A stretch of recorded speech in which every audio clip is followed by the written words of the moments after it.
राम राम दोस्तों, ज्योतिष के इस खास कार्यक्रम में आपका स्वागत है। 30 अक्टूबर 2023 को राहु केतु के राशि परिवर्तन का तुला वालों पर क्या प्रभाव पड़ेगा, उसकी चर्चा इस वीडियो में रहेगी। ज्योतिष में जो ग्रह एक ही राशि में लंबी अवधि तक गोचर करते हैं, जैसे कि बृहस्पति, शनि, राहु और केतु, उनका गोचर फल लोगों के जीवन को गहराई से प्रभावित करता है। क्योंकि आपके जीवन के जो महत्वपूर्ण अक्षेत्र हैं, शिक्षा प्राप्ति, संतान प्राप्ति, वैवाहिक जीवन, करियर में विजन सेट करना, इन सब के लिए समय लगता है, योजना बनाकर चलना पड़ता है। इसलिए लंबी अवधि के घरों का गोचर फल बहुत महत्व रखता है। 30 अक्टूबर 2023 को राहु मेष राशि से निकलकर मीन राशि में संचरण करेंगे और केतु तुला राशि से निकलकर कन्या राशि में संचरण करेंगे। 18 महीने तक 29 मई 2025 तक राहु और केतु इसी अवस्था में रहेंगे। ये वीडियो तुला लगन वालों के लिए महत्वपूर्ण है, साथ ही में जिनकी चंद्र राशि तुला है उनके लिए भी महत्वपूर्ण है। क्योंकि जो राहु और केतु हैं, लॉजिकली वो चंद्रमा के ही नोड्स हैं। North node of moon Rahu को कहते हैं और south node of moon Ketu को कहते हैं। इसके अलावा जिन तुला वालों की कुंडली में राहु या केतु की महादशा या अंतरदशा चल रही है, वो इस राशि परिवर्तन के प्रभाव को गहराई से अनुभव कर पाएंगे। यदि आपकी कुंडली में राहु और केतु मजबूत स्थिति में है तो भी ये राशि परिवर्तन बहुत गहराई से प्रभावित करेगा। यदि आपकी कुंडली में राहु और केतु सामान्य अवस्था में है, कमजोर हैं, तब इसका फल सामान्य ही रहेगा। 12 अप्रैल 2022 से ही राहु आपके 7वें भाव में और केतु आपके पहले भाव में संचरण कर रहे हैं। पिछले 15-16 महीने से राहु केतु की इन स्थितियों ने काफी नकारात्मक परिणाम भी आपको दिए हैं। केतु ने पहले भाव में आकर आपके सोच विचारों में नेगेटिविटी दी, मानसिक अशांति मिली, कुछ तुला वालों को नींद की भी परेशानी हुई, थॉट प्रोसेस में भ्रम उत्पन्न हुए, स्वास्थ्य के प्रति लापरवाही रही, अंतर्मुखी व्यक्तित्व इंट्रोवर्डनेस जैसा प्रभाव केतु ने आपको दिया। 7वें भाव के राहु ने रिश्तों व साझेदारियों में समस्याएं उत्पन्न की, वैवाहिक जीवन में मतभेद बढ़े, कुछ तुला वालों के एक्स्ट्रा मैरिटल अफेयर भी रहे, व्यापार से लाभ व व्यापारिक साझेदारी भी आपकी प्रभावित हुई। 7वें भाव का राहु ऐसी सोच देता है कि रिश्ते व साझेदारियां आपकी शर्तों पर चले। चर राशि में राहु काफी असंतुष्टि का भाव उत्पन्न करता है। राहु की 5वीं दृष्टि आपके 11वें भाव पर रही तो आपके जो आय के साधन है उसमें स्थायित्व नहीं बन पाया। बड़े भाई बहन व नेटवर्क सर्कल से संबंधों में उतार चढ़ाव देखने को मिले।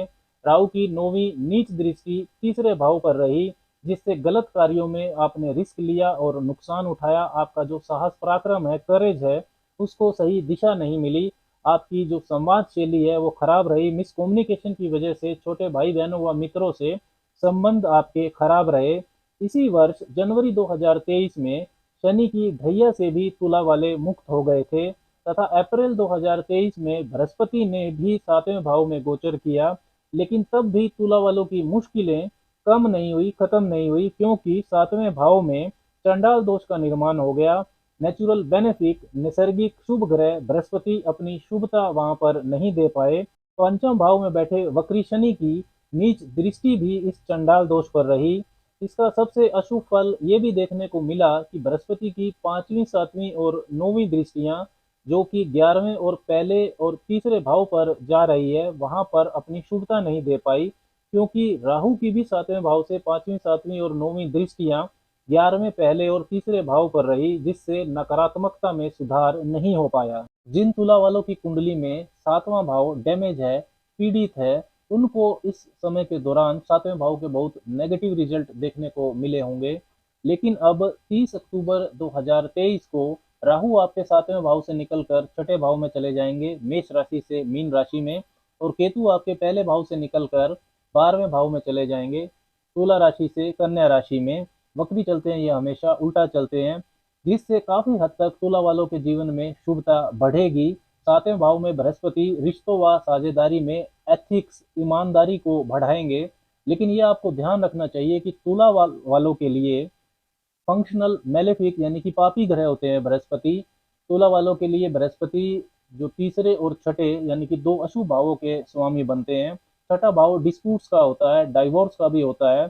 6th house is 12th of 7th, यानी कि 7वें भाव का व्ययेश छठा भाव होता है। तो बृहस्पति की शुभता आपको नहीं मिल पाएगी अगर आप अपने चरित्र को ठीक नहीं रखेंगे। यदि आप एक्स्ट्रा मैरिटल अफेयर रन कर रहे हैं तो बृहस्पति का ये गोचर आपका तलाक यानी कि सेपरेशन भी करवा सकता है।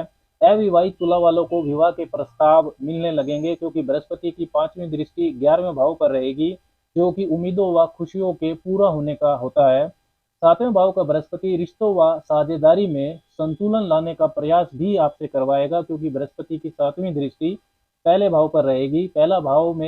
पहला भाव जो कि अब केतु के दुष्प्रभाव से मुक्त हो जाएगा, तो विचारों में आपके संतुलन आएगा।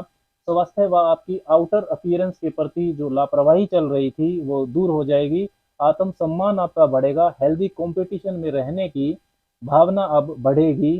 बृहस्पति की 9वीं दृष्टि जो कि सबग्रही दृष्टि है वो 3रे भाव पर जाएगी, तो साहस और पराक्रम आपका बढ़ेगा। भाई बहनों से तथा नेटवर्क सर्कल से आपको लाभ होगा।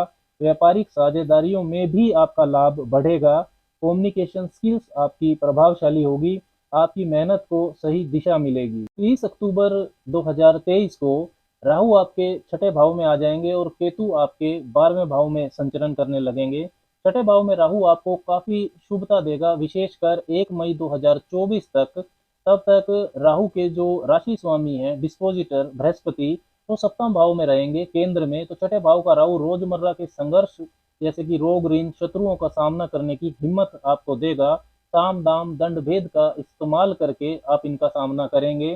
शत्रुओं पर भारी पड़ेंगे आप। वाद विवाद कोर्ट कचहरी में आपको फायदा हो सकता है। हर तरह के कंपटीशन रुकावटों का सामना आप हिम्मत से करेंगे। तुला राशि के जो छात्र हैं वो कंपटीशन एग्जाम को इस पीरियड के दौरान क्रैक कर सकते हैं। कैरियर के लिए कर्ज चाहिए तो वो आपको आसानी से मिल जाएगा। राहु की 5वीं दृष्टि कैरियर भाव पर रहेगी। नौकरी हो या व्यापार हो उसमें जल्दी तरक्की पाने की प्रेरणा राहु आपको देगा। तरीका चाहे कानूनी हो या गैर कानूनी, राहु एक आउटकास्ट प्लेनेट है, तो राहु के इस प्रभाव से आपको सावधान भी रहना होगा। सीनियर्स बोसिस से आपके संबंध खराब हो सकते हैं। व्यर्थ के वाद विवाद आपके साथ हो सकते हैं। वर्क पॉलिटिक्स के भी आप शिकार हो सकते हैं। 6ठे भाव का राहु ननिहाल पक्ष से मतभेद उत्पन्न कर सकता है। राहु की 9वीं दृष्टि शत्रु दृष्टि 2रे भाव पर रहेगी, तो परिवारजनों से मतभेद आपके बढ़ेंगे। धन की बचत में लापरवाही आएगी। धन के लेन देन में आपको सावधानी रखनी होगी। शॉर्टकट ना अपनाएं। उधार इस पीरियड में बहुत सोच समझ कर दें। वाणी की कटुता पर भी आपको ध्यान देना होगा। दूसरों को अपनी बात समझाने में आपको परेशानी होगी। खाने पीने का भी आपको ध्यान रखना पड़ेगा। लापरवाही की वजह से स्वास्थ्य भी आपका खराब हो सकता है। रोग भाव से राहु की ये दृष्टि जा रही है। केतु आपके 12वें भाव में संचरण करेंगे, तो आध्यात्मिक विकास, दान धर्म, परोपकारिता इन सब के लिए केतु का प्रभाव शुभ रहेगा। लेकिन केतु का जो अध्यात्म का रास्ता है वो आसान नहीं होता। भौतिक जीवन में धन के नुकसान, रिश्तों के नुकसान के बाद में आध्यात्मिक विकास केतु देता है। तो निजी जीवन व धन के मामले में आपको सावधानी रखनी होगी। विशेषकर वो तुला वाले लोग जिनको केतु की महादशा या अंतरदशा चल रही है उनको बहुत सावधान रहने की जरूरत होगी। नींद स्लीप आपकी डिस्टर्ब हो सकती है केतु के प्रभाव से। विदेश यात्रा फॉरेन सेटलमेंट के लिए केतु का प्रभाव शुभ रहेगा। केतु की 5वीं दृष्टि आपके 4थे भाव पर जाएगी, तो माता के सहयोग में कमी करेगी। माता के स्वास्थ्य पर भी प्रतिकूल प्रभाव देखने को मिल सकता है। सुख सुविधा के साधन यानी कि जो आपकी लग्जरी है उसके प्रति आप लापरवाही बरत सकते हैं। केतु की 9वीं दृष्टि 8वें भाव पर जाएगी। अकल्ट तंत्र मंत्र मिस्टिसिज्म से जुड़े तुला वालों को ये दृष्टि लाभ देगी। ट्रांसफॉर्मेशन, अचानक होने वाले उतार चढ़ाव से भी केतु आपको बचाएगा। पैतृक संपत्ति पाने में आपको परेशानी होगी। इनलाज से संबंध आपके खराब हो सकते हैं। कुल मिलाकर राहु केतु का ये राशि परिवर्तन मिश्रित परिणाम तुला वालों को देगा। इसकी नेगेटिविटी से बचने के लिए श्री कृष्ण भगवान की उपासना आपको करनी चाहिए। घी का दीपक जलाकर मधुराष्टकम का पाठ आपको करना चाहिए। रिश्तों में निश्चित सुधार देखने में मिलेगा। राम राम।